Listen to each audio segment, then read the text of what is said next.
Hello नमस्कार दोस्तों, कैसे हैं आप लोग। तो टर्निंग स्टार खेसारी लाल का और एक बड़ा धमाका हो गया भोजपुरी इंडस्ट्री में मोहर नैहर के, जो कि ये गाना रिलीज हो गया है और एक नए चैनल पे आया है गाना। बहुत ही मस्त गाना है, आप लोग जाकर ज़रूर सुन लिएगा। यूट्यूब चैनल पे सुर म्यूजिक पे आया है, बहुत ही नया चैनल है अभी।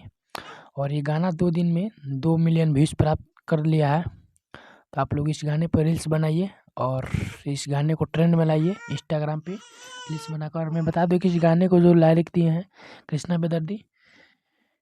बेदर्दी और आर्या शर्मा जी, और इसमें जो हीरोइन का रोल लिए हैं नेहा राज।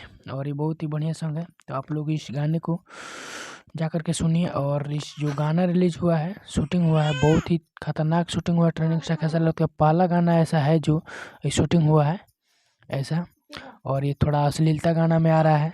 तो आप लोग को मेरा वीडियो अच्छा लगा है तो ना वीडियो को ज़रूर पूरा देखिएगा, और मेरा वीडियो अच्छा लगा है तो मेरे वीडियो को शेयर कीजिए, मेरे चैनल को सब्सक्राइब कीजिए और लाइक कीजिए। धन्यवाद।